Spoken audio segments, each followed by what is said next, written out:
My self Vinay Madesiya VK classes online stream में मैं आज आपका फिर से स्वागत करता हूं। हमारे पिछले लेक्चर में आपने इलेक्ट्रिक फील्ड के बारे में अच्छे से समझ चुके हैं आप, ठीक है। अब उससे आगे हम चलते हैं। आज हमारी टॉपिक है इलेक्ट्रिक डाइपोल मोमेंट और इसके कारण जो है आपकी एक्सियल और इक्वेटोरियल और एनी पॉइंट किसी भी प्रकार में आपको इलेक्ट्रिक फील्ड इंटेंसिटी देखनी, ठीक है। तो पहला हमारा क्या है, इलेक्ट्रिक डाइपोल, जिसे बोलते हैं वैद्युत द्विध्रुव। तो इलेक्ट्रिक डाइपोल क्या है, इसको हम पहले बेसिकली आराम समझते हैं। इलेक्ट्रिक डाइपोल यदि हमारे पास 2 पॉइंट चार्ज और क्या हो, सेम मैग्नीट्यूड को हो परंतु अपोजिट नेचर के, अर्थात दो समान परमाणु और विपरीत आवेश, यानी इसकी जो क्या चार्ज हो विपरीत हो, एक प्लस हो एक माइनस हो। इसको यदि हम अत्यंत निकट लाएं तो इससे बना जो सिस्टम होता है, जिससे बना जो निकाय होता है, उसे ही बोलते हैं वैद्युत द्विध्रुव। अर्थात दो समान परिमाण क्यों तथा विपरीत प्रकृति, एक प्लस और एक माइनस के पॉइंट चार्ज को यदि हम अत्यंत निकट लाते हैं तो उससे बना जो निकाय होता है वही हमारा है वैद्युत द्विध्रुव। क्लियर है, ठीक है। अब आपके जैसे कि आपके व्यवहारिक जीवन में वैद्युत द्विध्रुव नामक वैद्युत द्विध्रुव के बहुत से पदार्थ पाए जाते हैं। जैसे आपने पढ़ा होगा HCl, H2O, NH3, है ना, ऐसे बहुत से पदार्थ H2, SO4, ये सब क्या है, ये वैद्युत द्विध्रुव पदार्थ है। कैसे, हमने क्या कहा, दो समान परिमाण, दो समान मैग्नीट्यूड के हों और अपोजिट नेचर के हों, यानी उनकी प्रकृति कैसी हो, निगेटिव हो, एक प्लस हो तो एक माइनस हो, तो उससे बना हुआ निकाय कहलाता है हमारा वैद्युत द्विध्रुव। यानी जैसे हमारा HCl है तो क्या होता है, H प्लस और Cl माइनस, ऐसा होता है। यानी अलग अलग हों तो इनके अलग अलग नाम रहते हैं, ठीक है। और लेकिन यदि एक अल्प दूरी पे आ जाए, इनको हम नजदीक लाया है तो इसी से बन जाता हमारा, इसी से क्या बन जाता है, HCl, हाइड्रोक्लोरिक एसिड बन जाता है ना। यानी क्या है, ये हमारे वैद्युत द्विध्रुव पदार्थ। इसी प्रकार से H2O भी होता है, H प्लस और OH माइनस, क्या है, परिमाण भी समान है और चार्ज क्या है, अपोजिट चार्ज, और मिलकर के क्या बनता है हमारा, यहां पर बन जाता है वाटर। क्या है ये, हमारा एक वैद्युत द्विध्रुव एलिमेंट, ठीक है। वैद्युत द्विध्रुव का एक तत्व है, या इसे हम कह सकते हैं वैद्युत द्विध्रुव का एक पदार्थ, एक प्रकार का, ठीक है। तो ये हमारा इस प्रकार से ये सब क्या है, ये वैद्युत द्विध्रुव पदार्थ, ठीक है। ये आपके एक नंबर के एक मार्क्स के क्वेश्चन आपको बनते हैं कि HCl, H2O, NH3, H2, SO4 किस प्रकार का पदार्थ है, ऑप्शन में आपको कहीं दे सकता है, ठीक है। तो आपको याद रखना है क्या, कौन सा पदार्थ है, ये वैद्युत द्विध्रुव, यानी इलेक्ट्रिक डाइपोल। ये क्या है, इलेक्ट्रिक डाइपोल है। आप देखते होंगे ना जल में भी आपकी इलेक्ट्रिक, आप जल में एक तार लगाइए, दूसरी जगह आसपास किए तो क्या लगेगा आपको, उसमें करंट लगेगा, यानी जल में इलेक्ट्रिक फैलती है। NH3 में भी होता है, H2SO4 में भी होता है।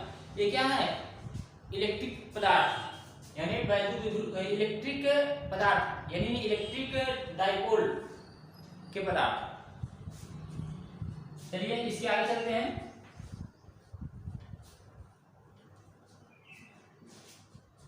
नेक्स्ट टॉपिक इसमें हमारी है इलेक्ट्रिक डाइपोल मूवमेंट।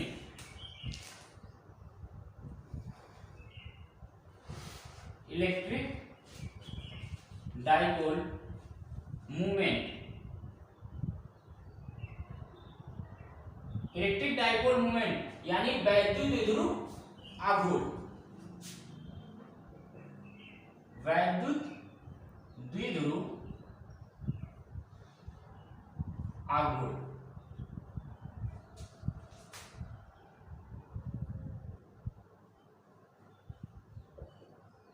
वैद्युत द्विध्रुव आघूर्ण, ठीक है। यानी इलेक्ट्रिक डाइपोल मूवमेंट, ये हमारा क्या होता है, ठीक है। हमने इलेक्ट्रिक डाइपोल देख लिया कि हमारे पास क्या हो, दो समान परिमाण के परंतु विपरीत प्रकृति, यानी दो समान मैग्नीट्यूड हो और विपरीत नेचर के को हमें अत्यंत निकट लाया जाए, किसको? चार्जेस को, यानी दो समान परिमाण और विपरीत प्रकृति के पॉइंट चार्ज को यदि हम अत्यंत निकट लाते हैं, उससे हमारा बनता है वैद्युत द्विध्रुव। ठीक है, यदि हम वैद्युत द्विध्रुव आघूर्ण की बात करें तो वैद्युत द्विध्रुव आघूर्ण, इसे हम P से नोट करते हैं, यानी P इक्वल टू क्या हो जाएगा? दोनों आवेशों में से किसी एक आवेश का मैग्नीट्यूड, यानी किसी एक आवेश का परिमाण Q, दोनों का परिमाण Q है तो हम Q ले सकते हैं, तथा इनके बीच की दूरी। ठीक है, और वैद्युत द्विध्रुव के बीच की दूरी को सदैव 2L माना जाता है। 2L क्यों माना जाता है? ठीक है, जैसे एक प्लस है एक माइनस है, आप डायग्राम मैथ बनाते होंगे, आप बीच में क्या रखते हैं? वो रखते हैं, इस तरफ 0 रखते हैं, इधर जाएंगे 1 2 3 4, इस प्रकार से इस तरफ डायरेक्शन में विपरीत जाएंगे तो -1 -2 -3 -4, इस प्रकार से आप जाते हैं। ठीक है, यदि समान परिमाण कहा जाए, यदि चार्ज लिया जाए तो दोनों तरफ चार्ज। ठीक है, यानी इधर पॉजिटिव है तो इधर नेगेटिव, एक पॉजिटिव है और एक नेगेटिव, तो क्या करेंगे? O से ओरिजिन से क्या है, यानी मूल O से हमारा चार्ज जो है, जितनी इसकी लेंथ है उतनी ही लेंथ यहाँ विपरीत दिशा में माइनस तक है ना, इसलिए क्या है? L प्लस L, इसलिए आता है हमारा 2L। ठीक है, ये बीच की दूरी हमारी सदैव आपको 2L माननी है, यानी जो भी आपकी लंबाई हो, आपका 4 भी आपका मैग्नीट्यूड हो सकता है, 5 6 7 जो भी आपका मैग्नीट्यूड होगा उसके विपरीत दिशा में जाएंगे, यानी उनकी बीच की दूरी क्या होगी? बराबर होगी, इसलिए बीच की दूरी हमारी आती है 2L। तो जो वैद्युत द्विध्रुव आघूर्ण है, वैद्युत द्विध्रुव आघूर्ण यानी इलेक्ट्रिक डाइपोल मूवमेंट दोनों मैग्नीट्यूड के, यानी दोनों परिमाण के किसी एक परिमाण तथा उनके बीच की जो दूरी है उसके गुणनफल को हम बोलते हैं इलेक्ट्रिक डाइपोल मूवमेंट। ठीक है, यानी electric dipole movement P equal to Q into 2L, ये हमारा फार्मूला था। ठीक है, क्लियर है? यहाँ Q क्यों लिया गया, बीच में 2L क्यों है, क्लियर है? और हमारा जो है वैद्युत द्विध्रुव आघूर्ण, ये फार्मूला हमारा मोस्ट इंपॉर्टेंट है। ठीक है, इस फार्मूले की हमें हर जगह जरूरत पड़ेगी, इसलिए इस फार्मूले को हमें हमेशा याद रखना है कि इलेक्ट्रिक डाइपोल मोमेंट यानी वैद्युत द्विध्रुव आघूर्ण P बराबर होता है हमारा Q इंटू 2L। ठीक है, अब यहाँ से हम यदि इसकी यूनिट निकालना चाहें, इसका मात्रा निकालना चाहें, तो Q क्या है? चार्ज है ना, तो चार्ज का होता है कूलम इंटू 2L, 2L का क्या हो जाएगा? कूलम इंटू लेयर का 2 तो हमारा कांस्टेंट है। ठीक है, लेयर का हमारा हो जाएगा लेंथ, यानी इसकी जाएगी मीटर, यानी कूलम मीटर, इसकी जो है कूलम मीटर ऐसा लिखो। ठीक है, इसकी यूनिट हो जाएगी कूलम मीटर, और इसके डायमेंशन लिखना चाहें तो डायमेंशन कूलम का 80, मीटर का यार है ना, यानी डायमेंशन कितना हो गया? डायमेंशन कितना जाएगा हमारा? 8L है ना, डायमेंशन कितना जाएगा हमारा? 8L। क्लियर? तो आपको ध्यान रखना है कि वैद्युत द्विध्रुव आघूर्ण क्या है, कि वैद्युत द्विध्रुव आघूर्ण पूछता है दोनों परिमाण दोनों आवेश के किसी एक परिमाण तथा उनके बीच की दूरी के गुणनफल को वैद्युत द्विध्रुव आघूर्ण कहते हैं, यानी P equal to Q into 2L। ठीक है, इसके बाद आगे इसके चलते हैं। अब हमें यहाँ देखना है, हम क्या पढ़ रहे हैं? Electric charge and electric field. ठीक है, और इससे पहले हम आपको छोटी सी हेडिंग बता चुके हैं, इलेक्ट्रिक फील्ड इंटेंसिटी। ठीक है, तो क्या पढ़ेंगे? Electric field intensity due to electric dipole movement. ठीक है, यानी इलेक्ट्रिक फील्ड इंटेंसिटी हमें पढ़ना है वैद्युत द्विध्रुव आघूर्ण के कारण। वैद्युत द्विध्रुव आघूर्ण के कारण हमें इलेक्ट्रिक फील्ड इंटेंसिटी को पढ़ना। ठीक है, तो वैद्युत द्विध्रुव आघूर्ण के कारण इलेक्ट्रिक फील्ड इंटेंसिटी जो है ये हमारी 3 प्रकार की होती है। ठीक है, एक हमारा हो सकता है, ये हमारी होती है 3 प्रकार से। जो फर्स्ट हमारा होता है वो axial,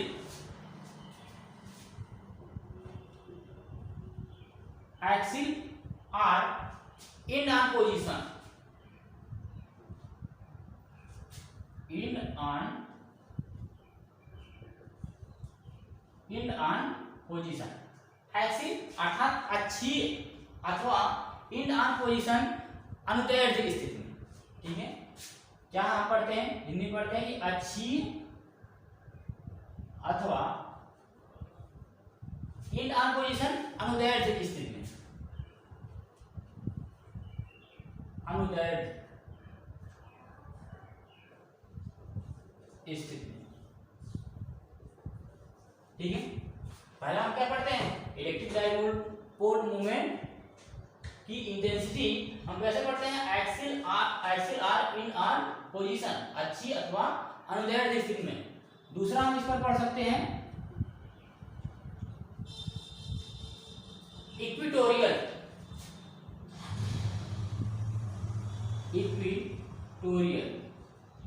are broad side on position, broad side on position. Equatorial और ब्रॉड साइड ऑन पोजीशन अर्थात इक्वेटोरियल अर्थात निरक्षीय स्थिति, निरक्षीय अथवा किसमें पढ़ेंगे, ब्रॉड साइड ऑन पोजीशन, इसी को हम बोलते हैं अनुप्रस्थ, ब्रॉड साइड ऑन पोजीशन, अनुप्रस्थ स्थिति, अनुप्रस्थ,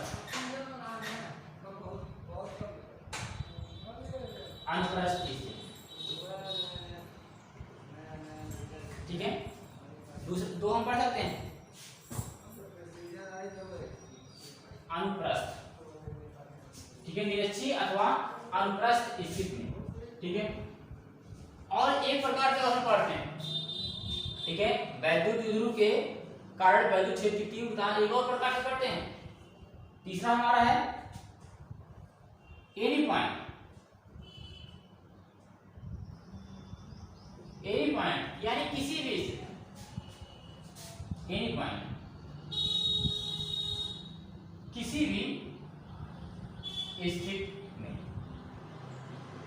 ठीक है। तो आपको याद रखना है कि वैद्युत द्विध्रुव आघूर्ण यानी इलेक्ट्रिक डाइपोल मूवमेंट के कारण वैद्युत क्षेत्र की जो इंटेंसिटी है, वैद्युत क्षेत्र की तीव्रता है, उसको हमें तीन प्रकार से पढ़ना है, एक एक्सिल, एक इक्वेटोरियल और एक एनी पॉइंट, यानी तीन प्रकार से आपको पढ़ना है, एक अच्छी स्थिति में, निरक्षीय स्थिति में, व्यापक स्थिति में, ठीक है। हमें वैद्युत क्षेत्र की तीव्रता को पढ़ना है, ठीक है। यही हमारे टॉपिक्स में। तो हम सब पहला आपका लेते हैं एक्सिल, ठीक है। तो पहले इसकी देखो पूरी हेड के लिए आप बनाएंगे एक्सेल के लिए, तो आप क्या उसी से उसका उसके लिए फिगर आप अच्छे से ड्रा कर सकते हैं, उसका डेरिवेशन भी उसी से करेंगे, ठीक है। तो इसकी हम पहले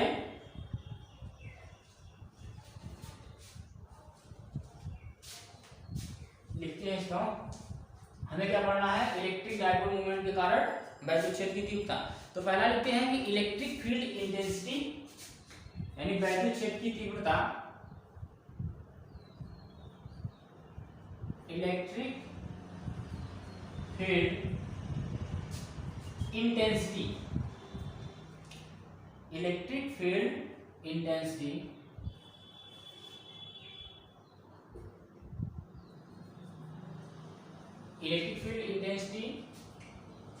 electric field intensity in axle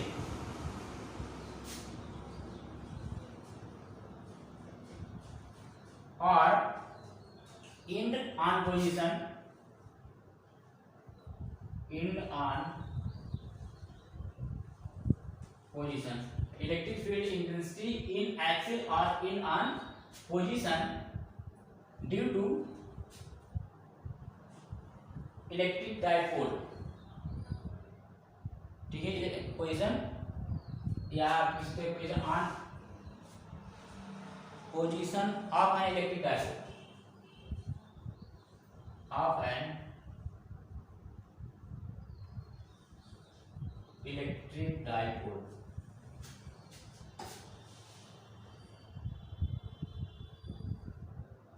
ठीक है।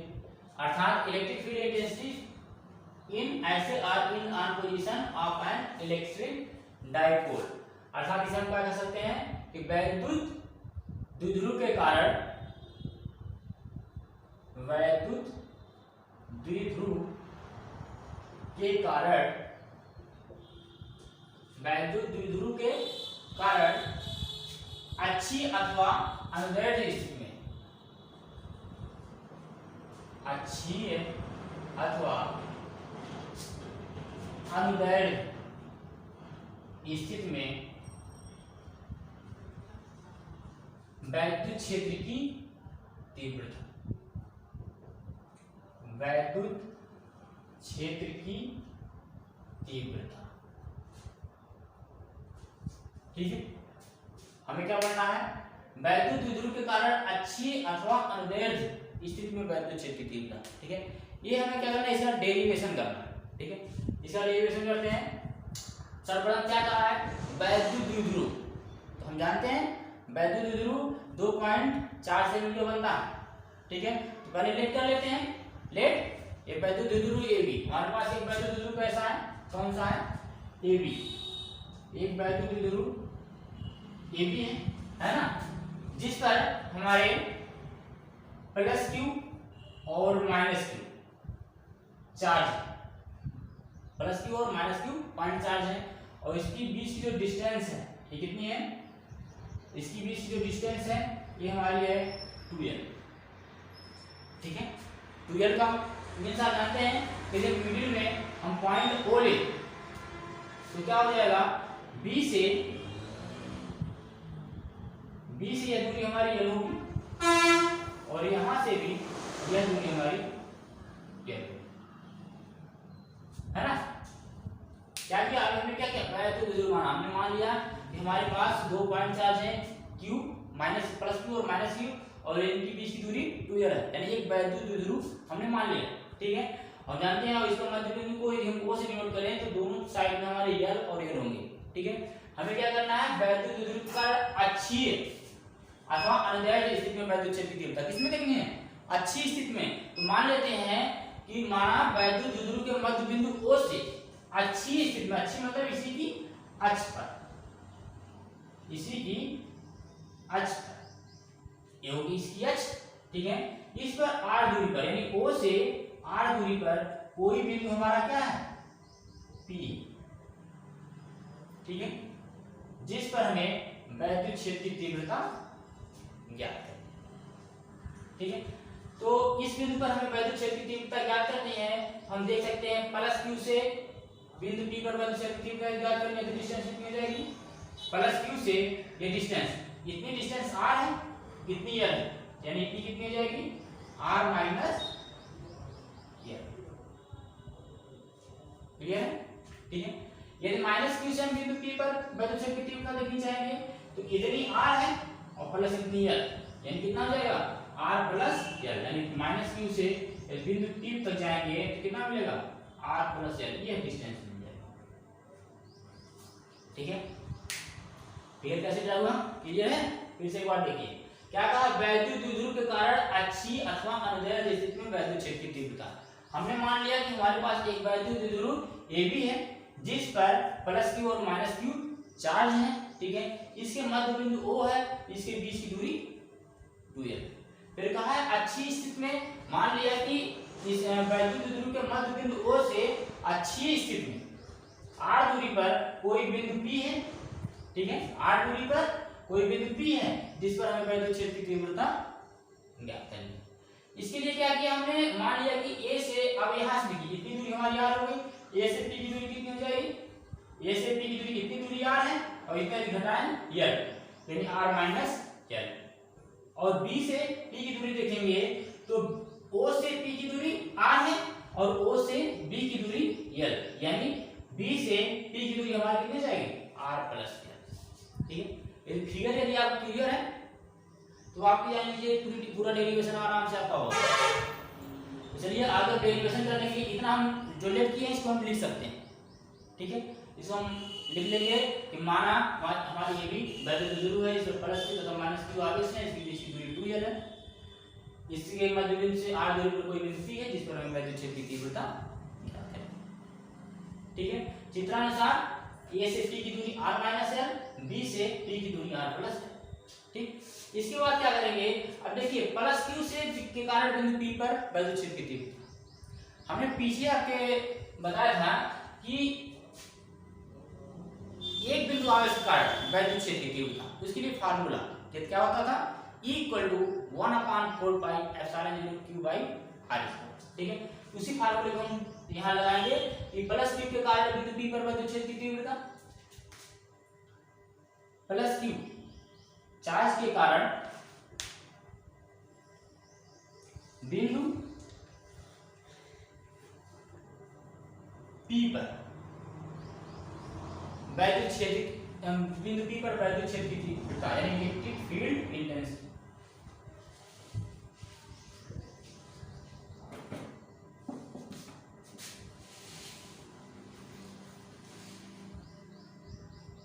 ठीक है, क्या करेंगे, प्लस Q के कारण बिंदु P पर वैद्युत क्षेत्र की तीव्रता यानी प्लस Q के कारण बिंदु P पर इलेक्ट्रिक फील्ड इंटेंसिटी, इसको यदि हमें देखनी है तो क्या हो जाएगी, हम प्लस Q अर्थात हम बिंदु A के लिए लिख रहे हैं इसलिए इसको हम लिख सकते हैं EA इक्वल टू क्या हो जाएगा 1/4 पाई एप्सिलॉन 0।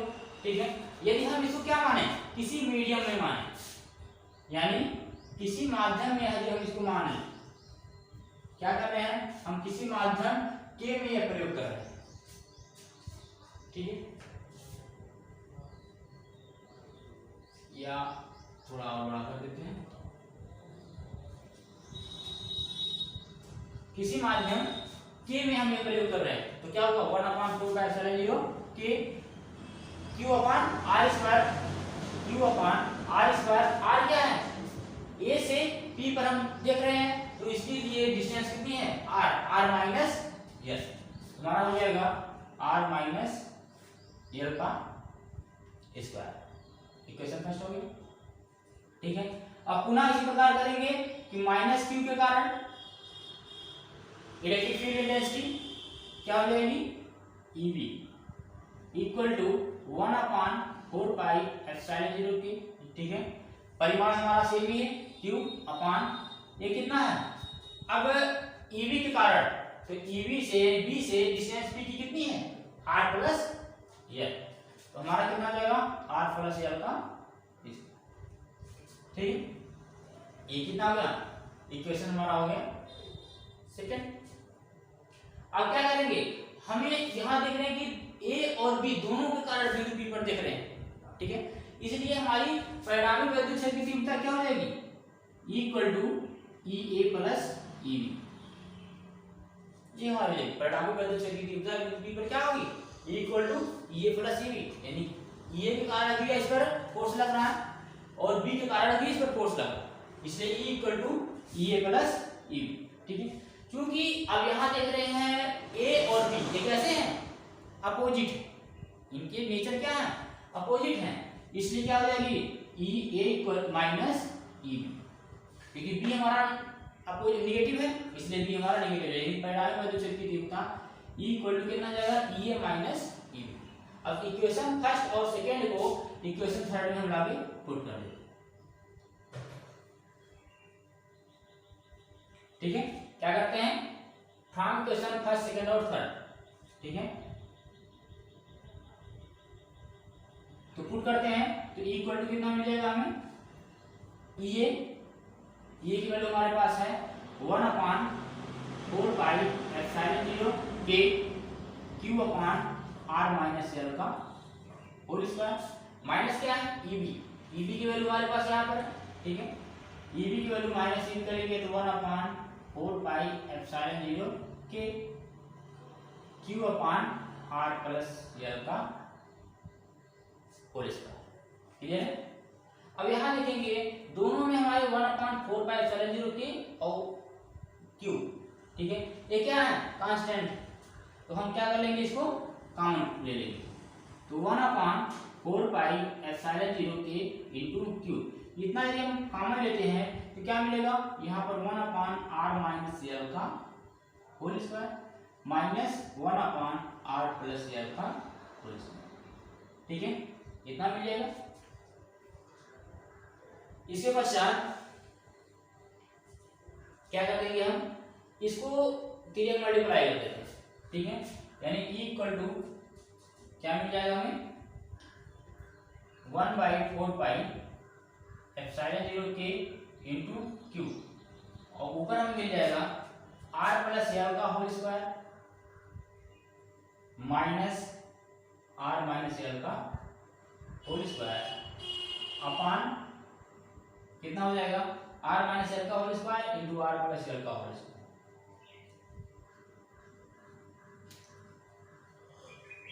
ठीक है, ऐसा लिख सकते हैं।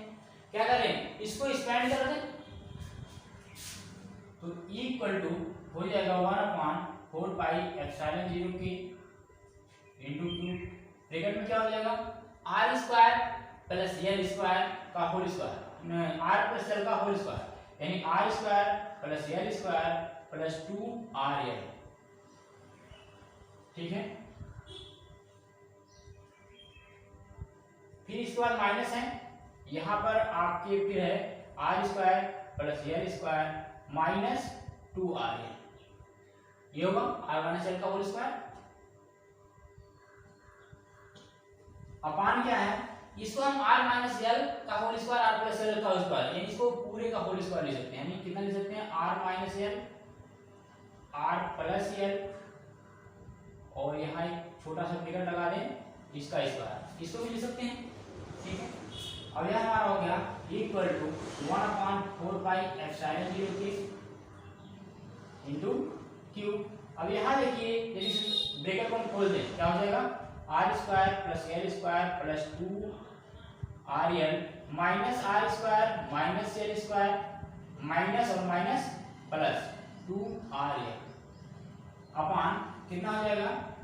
अब यहाँ देखो r minus l r plus l यानी a माइनस b और a प्लस b, यहाँ पर क्या हो जाएगा r square minus l square यानी a square minus b square, और क्या है उसका भी स्क्वायर है यानी पूरे का स्क्वायर, ऐसा हम लिख सकते हैं। ठीक है, यानी इक्वल टू क्या मिल जाएगा 1/4πε0k ठीक इंटू क्यू। अब यहाँ पर r स्क्वायर से l स्क्वायर से कैंसिल हो गए, 2rl प्लस 2r कितना होगा 4rl अपान यह हम ब्रैकेट बना देते हैं, अपान कितना हो जाएगा r square minus l square का होल स्क्वायर, ये लिख सकते हैं। ये भी हमारा एक फार्मूला है। ठीक है, वैद्युत शक्ति कितना है इलेक्ट्रिक फील्ड एनर्जी का दिया है न्यूटन प्रति कूलम्ब, ऐसा लिख सकते हैं। अब यहाँ थोड़ा सा और भी इसको कर सकते हैं। ठीक है, हमने अभी क्या पढ़ा, हमें बताना है वैद्युत ध्रुव आघूर्ण यानी इलेक्ट्रिक डाइपोल मूवमेंट में बताना है। ठीक है, तो क्या करते हैं सिंस P इक्वल टू क्या होगा Q into 2L, electric dipole movement P equal to Q into 2L। ठीक है, तो क्या करेंगे Q इंटू L तो यहाँ दिख रहा है तो 4 से हम 2 भी ले लेंगे। ठीक है, तो क्या मिल जाएगा इक्वल टू 1/4πε0k, ये हो जाएगा Q इंटू 2L का स्थान हो जाएगा P और बचेगा कितना 2 यहाँ बचेगा यानी 2pr अपान r square minus l square का होल स्क्वायर, ये भी एक फार्मूले के रूप में हम लिख सकते हैं। ठीक है, न्यूटन प्रति कूलम्ब, इतना क्लियर है। ठीक है, इसके आगे भी अभी आप कर सकते हैं। ठीक है, इतना एक बार फिर से आप एक बार देख लीजिए, उसके बाद फिर इसके आगे चलते हैं। तो इसमें क्या किया गया फिगर आपको क्लियर है। ठीक है, सर्वप्रथम इसमें क्या किया गया कि प्लस क्यू के कारण प्लस क्यू चार्ज के कारण बिंदु P पर वैद्युत क्षेत्र की तीव्रता देखी गई यानी इलेक्ट्रिक फील्ड इंटेंसिटी देखी गई। तो E बराबर क्या होगा, फार्मूला हमारा होता है एकल बिंदु आवेश कारण वैद्युत क्षेत्र की तीव्रता 1/4πε0k q अपान r स्क्वायर। तो 1/4πε0k तो कांस्टेंट आएगा ही q अपान r स्क्वायर। r क्या की वैल्यू कहां मिलेगी हमें, यहाँ पर q से p पर देखेंगे तो r माइनस l मिलेगी, इसलिए हमें मिला हमारा r माइनस l का होल स्क्वायर। ठीक है, अब यदि माइनस q के कारण बिंदु p पर देखेंगे, माइनस q के कारण बिंदु p पर देखते हैं तो यह डिस्टेंस कितनी है, इतनी r है, इतनी l है यानी r प्लस l, यानी ये भी बराबर 1/4πε0k q अपान r प्लस l का होल स्क्वायर। ठीक है, अब चूंकि दो फोर्स इसी पर लग रहे हैं बिंदु P पर, इसलिए क्या होगा, इलेक्ट्रिक फील्ड इंटेंसिटी क्या हो जाएगी, जुड़ जाएगी, यानी E equal to E plus EB। ठीक है, बट आप यहाँ देख रहे हैं कि दोनों चार्जेस क्या हैं, विपरीत अपोजिट नेचर के, यानी विपरीत प्रकृति, एक प्लस है तो एक माइनस है, तो प्लस के कारण तो जो होगा आपको प्लस ही रहेगा। ठीक है, लेकिन जो माइनस आवेश के कारण है, माइनस चार्ज के कारण है, वो क्या होगा, आपका माइनस रहेगा, यानी E equal to E minus EB। ठीक है, तो E का मान अब हम E और EB का मान 1 और 2 से 3 में रख देते हैं। ठीक है, 1 E का मान कितना है, 1/4π0 के Q/r माइनस L का होल स्क्वायर माइनस 1/4π0 के Q/r प्लस L का स्क्वायर। ठीक है, इतना कर देंगे तो E इक्वल टू कितना मिलेगा, अब यहाँ देखिए दोनों में हमें कॉमन मिल रहा है 1/4π0 के इनटू Q।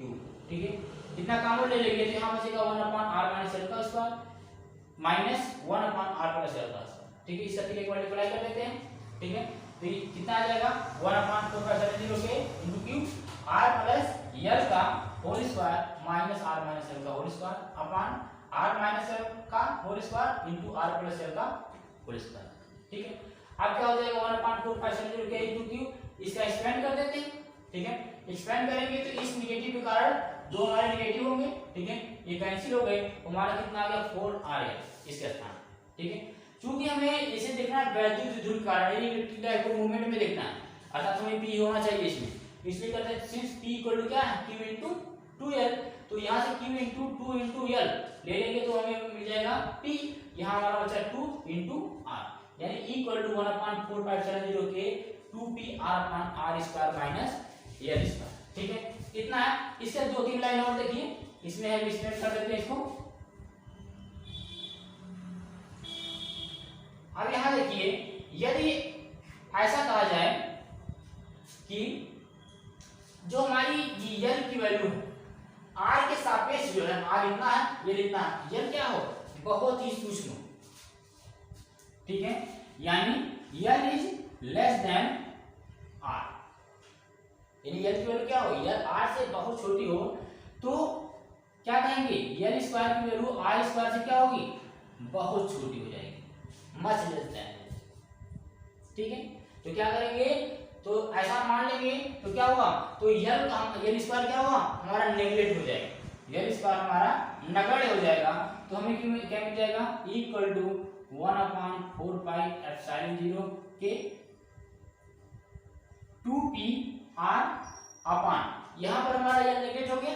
ठीक है, तो R स्क्वायर का स्क्वायर यानी कितना हो जाएगा, R पावर 4।